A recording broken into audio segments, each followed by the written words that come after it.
van a estar los individuos heterocigóticos. Y en el extremo positivo que ustedes usaban van a estar los homocigotes dominantes.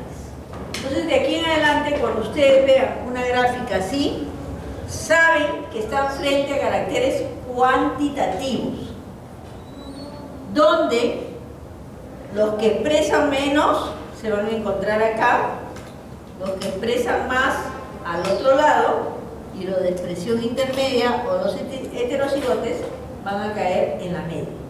¿Ya? Entonces, estoy llevando la parte biológica a la parte estadística con la que trabajaban ustedes.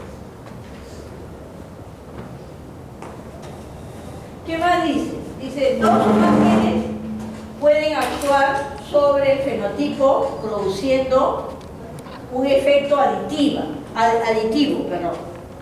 ¿Qué significa? Que los caracteres cuantitativos están controlados por muchos genes, hemos dicho. Entonces, ¿qué pasa? Este pool de genes, según Nilsson, va a tener un efecto acumulativo o sumativo sobre un carácter específico. ¿Y cómo se da cuenta él? Que cuando tenía valores así, me daba un rojo intenso cuando los 4 eran dominantes. Cuando 3 eran dominantes, el rojo iba a bajar, ¿no? Y cuando todos eran recesivos, ya no había rojo, ¿no? ¿Por qué? Porque estos de aquí van sumando al carácter. Estos de aquí suman al carácter y probablemente este disminuya el carácter. Y este tenga efecto bien ligero hacia el carácter y no vamos a tener el rojo intenso que teníamos aquí. ¿Se está entendiendo esto? ¿Qué más dice Nilsson? Dice que cada locus puede estar ocupado por un alelo aditivo. O sea, hay una posición, el locus es la posición que ocupa un gen, puede ubicarse ahí un gen aditivo que va a contribuir al genotipo.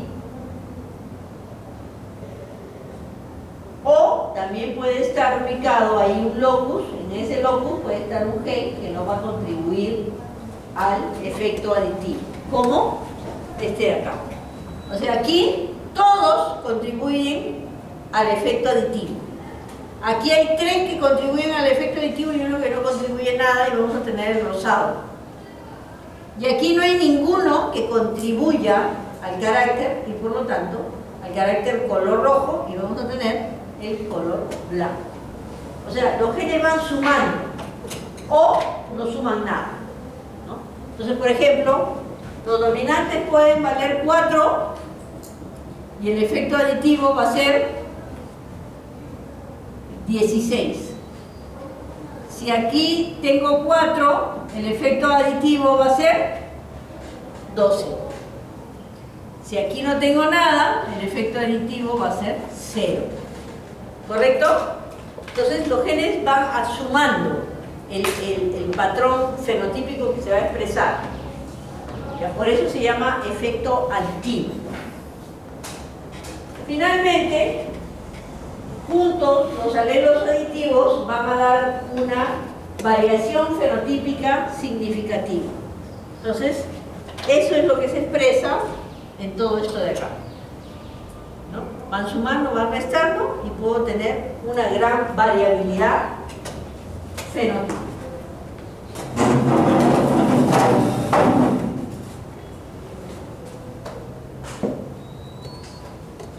Aquí tienen el cuadro comparativo de los caracteres cuantitativos,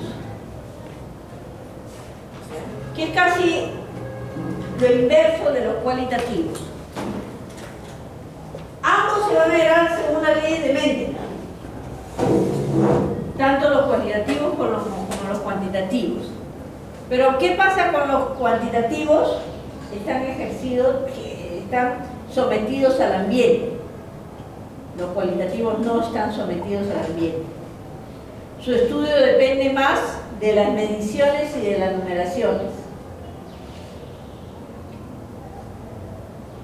Es decir, son caracteres que están asociados a la producción. Yo no puedo decir acá hay un montón de leche, acá hay poquita y acá hay casi nada. Tengo que medirlo. Los caracteres cuantitativos tienen que ser medibles. Los cualitativos solamente pueden ser observables. Por eso se dice que no son observables los cuantitativos a simple vista. Los cualitativos son controlados por algunos genes. Los cuantitativos son controlados entre 10 y 100 genes.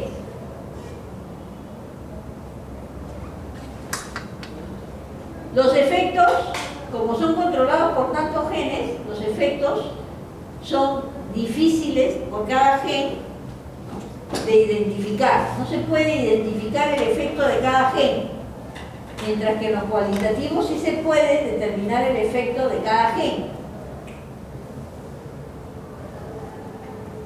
Para hacer caracteres cuantitativos necesito trabajar con poblaciones. En los cualitativos, por ejemplo el color, solamente necesito trabajar con algunos individuos.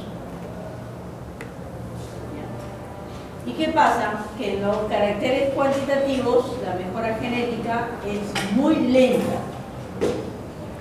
La mejora genética a corto plazo puede demorar 5 años. A mediano plazo puede demorar 10 años. Y a largo plazo puede demorar más de 15 años. ¿Ustedes saben cuántos años se ha demorado en hacer mejora en cuyes? 50 años. 50 años se demoraban en hacer mejora en cuyes. Se pudieron hacerlo más rápido si conocieran alguna de estas cosas, que antes no se conocían. Ahora la pregunta que yo les podría hacer, ¿cuáles son? Estas son las diferencias. ¿Cuáles serían las semejanzas entre los caracteres cualitativos y cuantitativos? Vamos a hacer una tablita, que puede ser pregunta de examen. Esas cosas preguntan.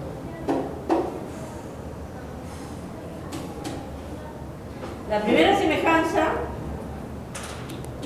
sería que están controlados por genes, ¿no es cierto? Igual están controlados por genes. Están controlados por la genética. La segunda semejanza, ¿cuál sería? Se rigen por los principios mendelianos. Básicamente uno más que otro, ¿no? Los cualitativos a través de proporciones y los cuantitativos a través de parámetros estadísticos. ¿Algo más?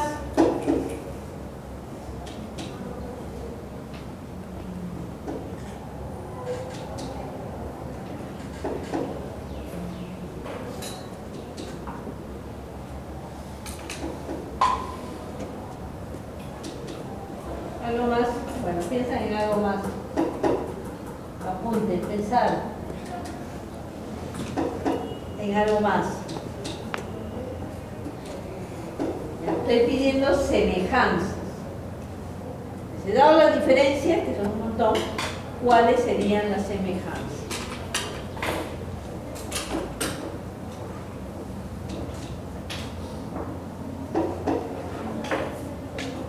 Otra semejanza, me voy a hacer la vida más fácil, sería que ambos heredan a la descendencia, ¿no? Ambos son heredables a la descendencia.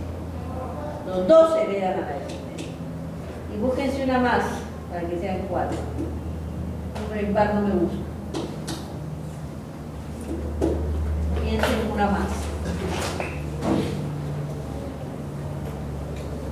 Vamos a hacer una práctica de esto. Caracteres cuantitativos en animales pueden ser las producciones, ¿no? Producción de huevos, de leche, de carne, de lana.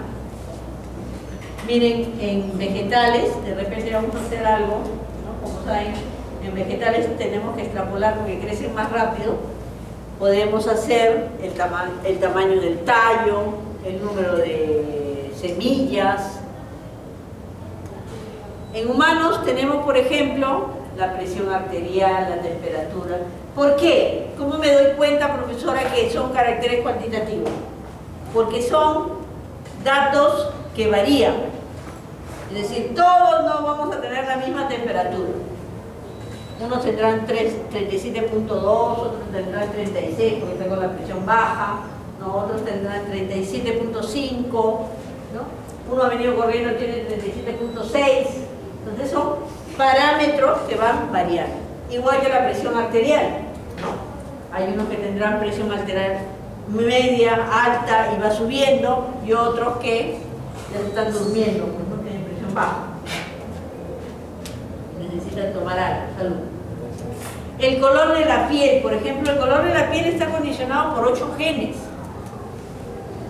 Entonces, en 1000 personas encontrar pieles del mismo color es casi imposible. Es como jugarse la tinca, ¿no? La tinca no se la saca a nadie. Son 6 números que pueden combinarse de 1000 maneras. Imagínense 8 que se tengan que combinar. Entonces, entre hermanos, incluso entre hermanos y familiares, es casi imposible encontrar 2 tonos de piel igual, en el caso de humanos. Aquí tenemos esa variabilidad fenotípica, ¿no? Donde vemos que, lo que les decía inicialmente, la variabilidad fenotípica está condicionado por la variabilidad genética y la variabilidad ambiental. San Fernando también hizo lo mismo con chanchos, ¿no? Con cerdos. Ahora, ¿quién no quiere comer cerdo? Antes nadie quería comer cerdo, porque decían que se iban a morir, ¿no? Así lo vivieran 1000 años, nadie quería. ¿Por qué? Porque eran cerdos criados en estas condiciones.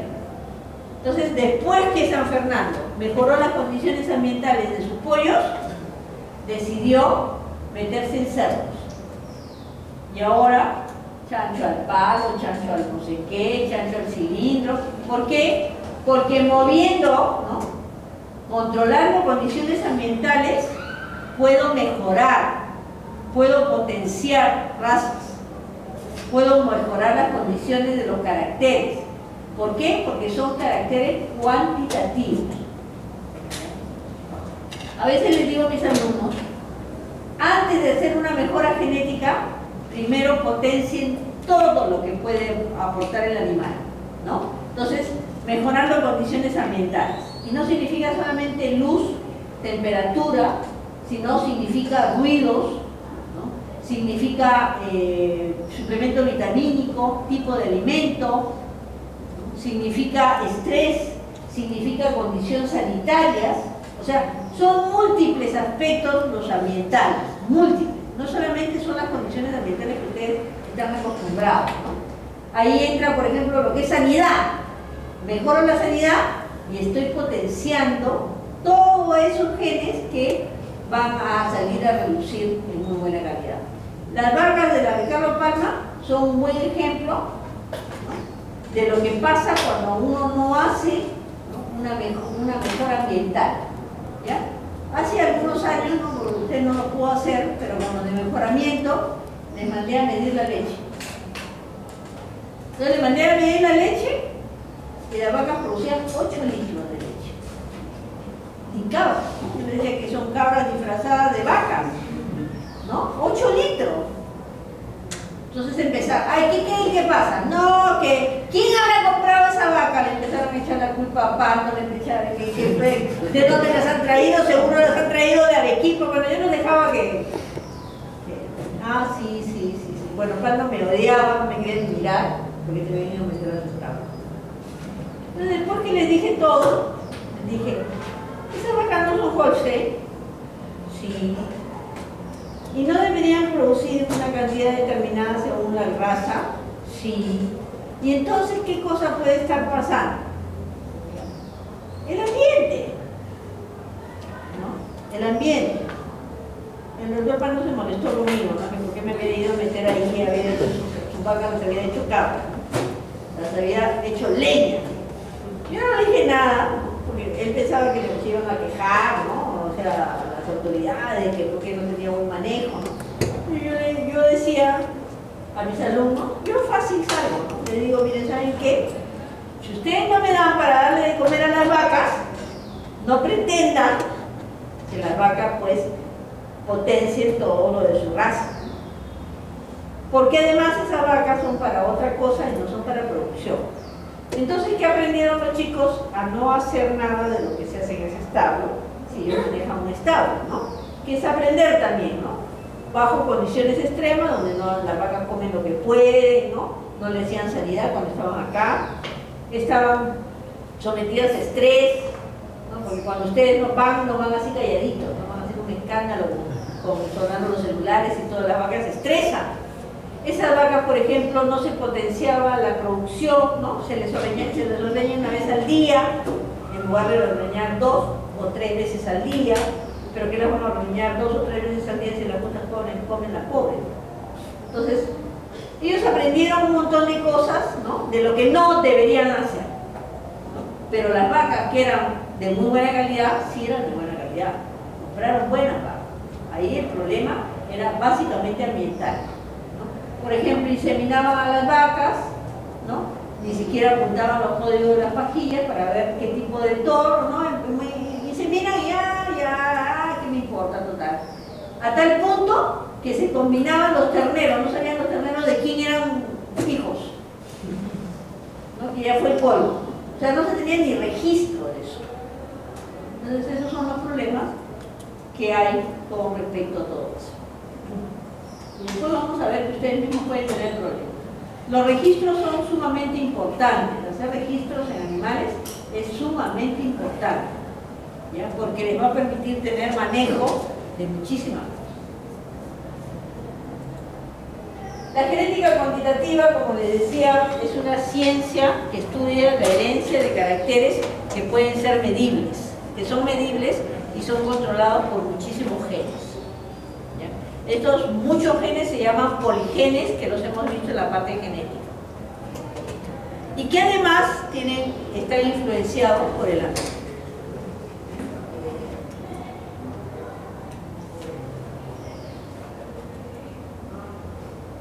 ¿Cuáles son las bases teóricas de la genética cuantitativa? Se rigen bajo los mismos principios de la herencia mendeliana. Las expresiones fenotípicas se pueden modificar por variaciones mendelianas, ¿no? Las expresiones se pueden modificar porque puede haber una epistasis, puede haber una pleiotropía, puede haber un crossing over. ¿Qué significa esto?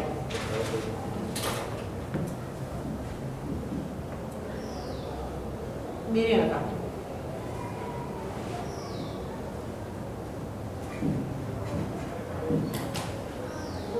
Ustedes tienen un pool de genes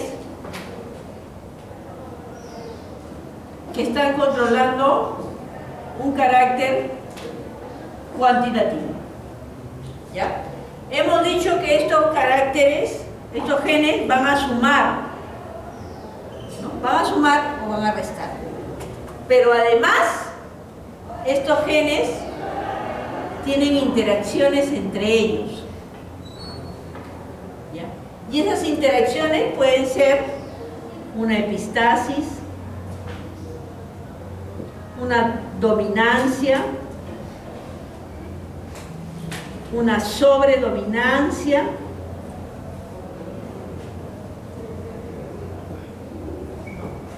una pleiotropía. Entonces, además que son un montón de genes, además que todos pueden sumar de alguna manera o restar, hay interacciones entre ellos. Entonces, identificar un grupo de poligenes que está vinculado a caracteres cuantitativos es muy difícil por ahora. Entonces, a eso me refiero, que hay consecuencias genéticas que actúan. También, ¿qué cosa hay? El crossing over, ¿no? Esos intercambios que pueden haber entre genes. Otro factor que puede modificar todo esto es que haya una mutación, ¿no? Un gen mute, pero es uno de 100. No lo voy a poder ubicar. Entonces esas son las extensiones del Mendeleev.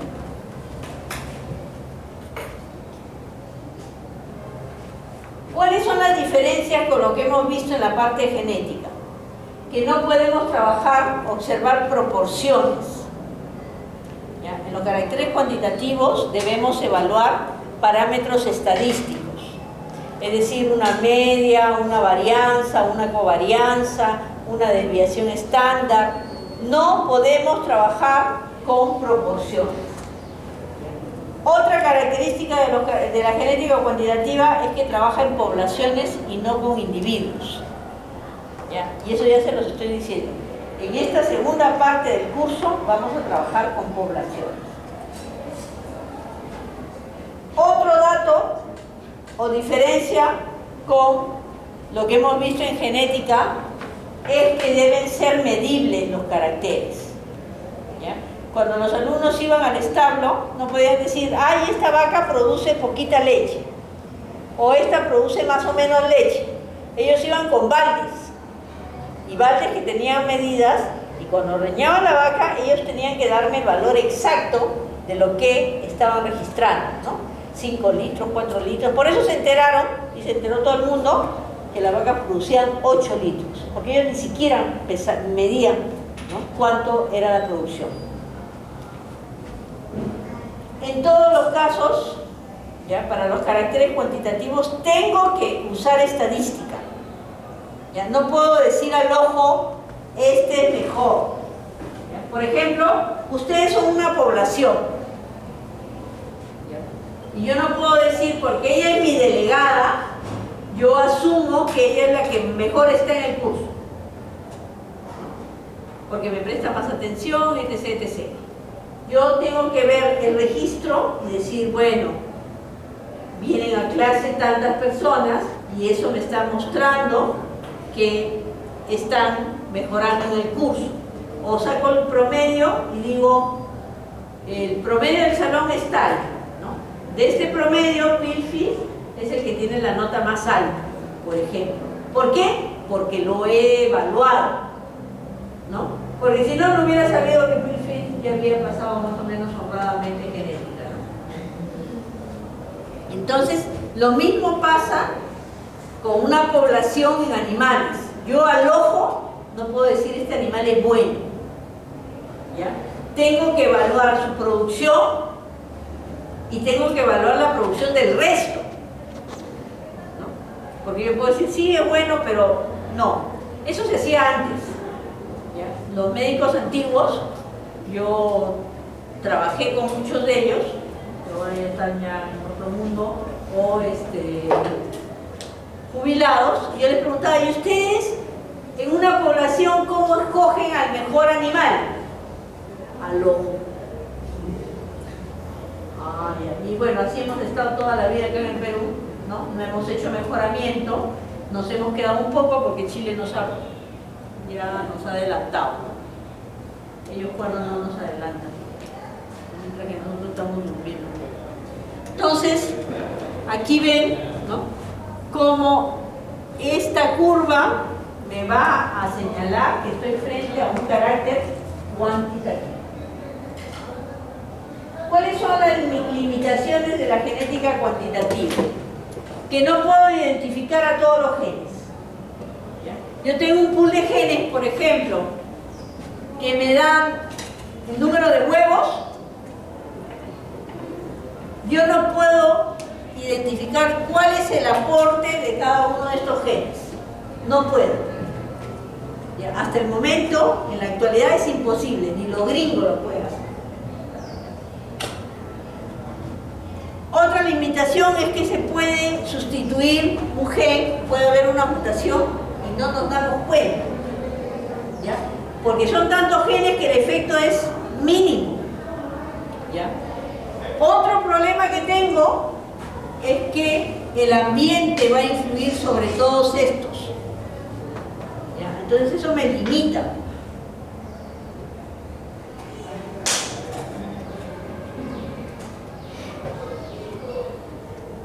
¿Ya?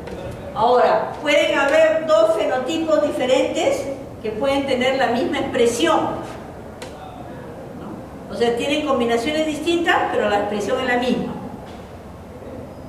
Entonces, ese es otro problema que me limita dentro de los caracteres cuantitativos.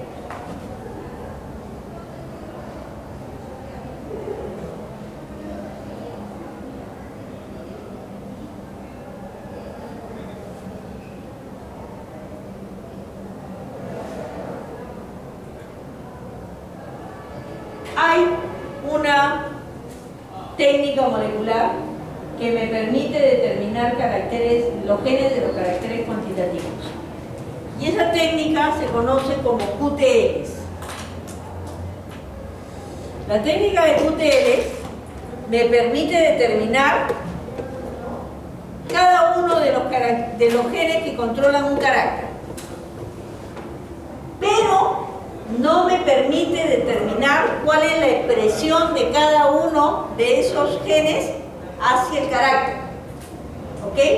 O sea, me permite determinar, por ejemplo, hay 50 genes que controlan la producción de leche. Ahora, ¿cómo aporta cada uno de esos genes? Esta técnica molecular todavía no me lo permite.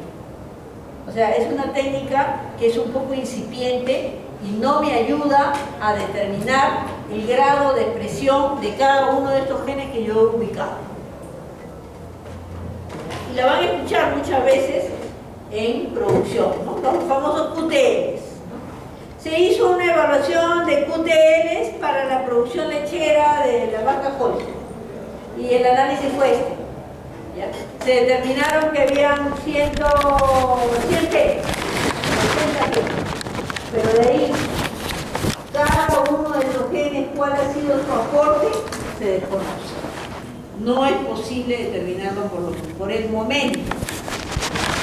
Hace 3 años primero vinieron los de la Holstein de Estados Unidos.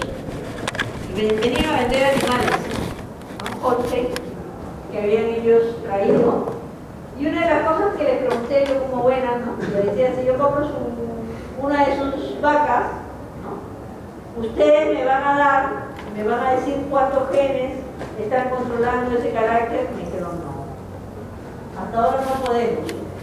De todos esos genes que hemos determinado por los QTLs, hemos encontrado un gen que se asocia a todas las que tienen alta producción, pero todavía no sabemos identificar, no sabemos si es un patrón estándar para todas las que tienen una alta producción. El QTL es como el PCR, pero para la parte de genética cuantitativa. El PCR es un análisis de todo lo que son secuencias proteicas que producen la expresión genética, ¿no? Aquí también es igual, pero es para genes cuantitativos.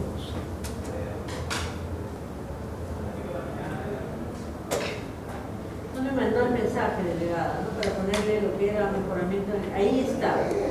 Mándeme pues. Me olvido yo. Ahorita lo voy a apuntar. Y con eso terminamos por hoy. Ay, lo que es el comienzo de genética cuantitativa. Ojo, necesito que vayan revisando lo que es una media, lo que es una moda, lo que es una desviación estándar, una variante.